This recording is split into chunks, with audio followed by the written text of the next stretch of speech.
बिस्मिल्लाहिर्रहमानिर्रहीम, अस्सलाम वालेकुम नाजरीन। पिछले साल की बात है, आपको याद होगा मार्च या अप्रैल का महीना था जिसमें एक बच्ची थी दुआ ज़हरा। वो आई कराची से और ज़हीर नामी शख्स जो लाहौर का रहने वाला था उसके साथ निकाह हुआ। ये सारी स्टोरी आपके इल्म में है। और उसके बाद जो बहुत यूट्यूबर्स ने इसको उठाया, सोशल मीडिया पे ये सारा सिलसिला चलता रहा। बिल आखिर जो उनके वालिद साहब हैं मेहदी काज़मी साहब, उनकी एफ़र्ट्स जो हैं उनकी मेहनत रंग लाई और दुआ ज़हरा जो वहाँ थी शेल्टर होम में थी कराची में, वो अपने वालिद के पास चली गई। मैं थोड़ा सा आपको इसमें बता देता हूँ कि बहुत से मोड़ आए सारे जो इंसिडेंट में। उस बच्ची के लाहौर में आने के बाद, निकाह के बाद मुकदमा दर्ज हुआ, वहाँ बहुत कुछ होता रहा।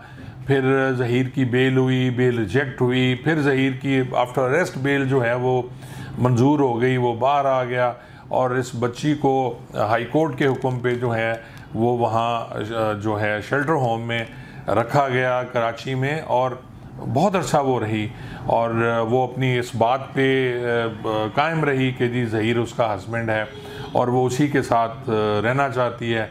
लेकिन बिल आखिर बाप की मोहब्बत, माँ की मोहब्बत और ये सारा कुछ रंग ले आई और वो बच्ची जो है अब कल जो है वो अपने वालिद के साथ चली गई जी अपने घर।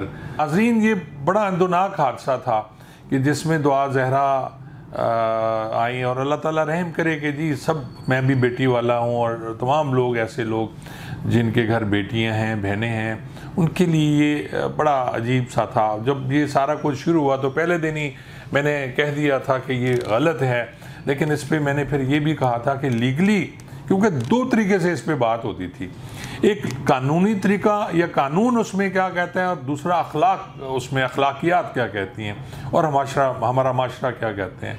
मैंने जितने भी इस पे विलाग किए या मैंने इंटरव्यूज़ दिए, मेरा एक इंटरव्यू जो मुनज़्ज़म पाकिस्तान पे एक उनके जो एंकर हैं उन्होंने किया था, वो बहुत ज़्यादा मकबूल हुआ और उसमें भी मैंने यही बात की थी कि अखलाकियात और हमारा माशरा ये कहता है कि इस टाइप का कोई इंसिडेंट हो जाए जिसमें बच्ची अपना घर छोड़ के आती है तो वो नहीं होना चाहिए, उसके हमारा मज़हब कतई इजाज़त नहीं देता। लेकिन जहां हम पाकिस्तान के कानून की बात करते हैं तो कानून ने तो जी फिर इजाज़त दी हुई है और मर्ज़ी है लड़की की वो जिसके हक़ में बयान दे और जिसके साथ चली जाए। क्योंकि दुआ ज़हरा इसमें इसकी एज कम थी तो इस एज को लेके फिर मेडिकल होते रहे। पहले मेडिकल में आ गया कि जी उसकी एज और उसकी हड्डियाँ जो हैं वो 16 साल की हैं, फिर बाद में आ गया नहीं जी 13 साल की है, वो 13.5 साल की है। तो ये बहस होती रही और उसमें जो है वो court, high court, supreme court और फिर मुतलका जो कोर्ट है वहाँ की, जिसमें ये केस अभी ट्रायल हो रहा है और होना है। अब देखते ही हैं नाजरीन कि क्या दुआ ज़हरा जो है वो ज़हीर के ख़िलाफ़ बयान देती है, क्या वो अपनी सारी पिछली स्टेटमेंट जो उसने लाहौर में दी, उसने हाई कोर्ट में दी, उसने सुप्रीम कोर्ट में दी, उसके बाद उसने फिर उस मुतलका कोर्ट में जो एविडेंस दी, क्या वो सारी एविडेंस से मुकर जाएगी? क्या आप समझते हैं कि जी ज़हीर और जो मेहदी काज़मी साहब हैं उनके दरमियान कोई ऐसा मुआहदा हो गया कि क्या उनको कहा गया, उनको राज़ी कर लिया गया कि जी बाद में कुछ अरसे के बाद हम बच्ची की शादी, जैसे वो कहते थे कि जी अगर बच्ची हमें बता देती, दुआ ज़हरा हमें बता देती तो हम ज़हीर से उसका रिश्ता कर देते। वो सारी बातें आपके इल्म में हैं। लेकिन अब जो होना है तो अगर दुआ ज़हरा अदालत में जाके बयान दे देती है कि ज़हीर ने उसे बहलाया फुसलाया, उसकी माँ उसमें शामिल है और जिस गैंग का बार बार यूट्यूबर जिक्र करते रहे कि जी वो बहुत बड़ा गैंग है, तो क्या उस गैंग को सज़ा मिलेगी?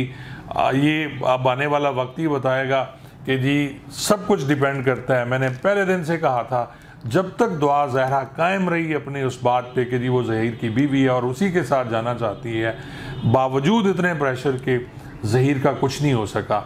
लेकिन अब अगर दुआ ज़हरा ने अपने बयान में ये कहा कि ज़हीर उसके साथ ज़्यादती करता रहा है और उसकी माँ और उसके भाई और सारे गवाह वो प्रोटेक्ट करते रहे, फिर निकाह खान, अगर निकाह खान जो है उसने गलत निकाह पढ़ाया और कम एज का, तो फिर मेरे ख्याल में ज़हीर के लिए और उस निकाह खां के लिए, गवाहान के लिए, ज़हीर के पूरी फैमिली के लिए बहुत बड़ा धचका होगा जिसमें लीगली तौर पे, कानूनी तौर पे उनको सज़ा हो सकती है, और ये सज़ा जो है वो उम्र कैद भी है।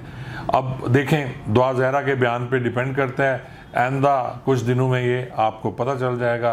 तो मैंने कहा जी ये, क्योंकि दुआ ज़हरा वापस आ गई अपने माँ बाप के घर, तो मैं भी मेहदी काज़मी साहब को मुबारक पेश करता हूँ। एक अच्छा काम हुआ है, इससे कम से कम ये उन लोगों तक ज़रूर मैसेज जाएगा जो हमारे नौजवान बच्चे बच्चियाँ हैं, उनके पास भी ये मैसेज जाएगा कि आप ऐसी कोई गलत हरकत ना करें। ये भी होता है कि कल को आप लीगली तौर पे, जैसे मेहदी काज़मी अपनी बेटी को ले गए हैं, तो आप भी वापस जा सकते हैं। जी बहुत बहुत शुक्रिया।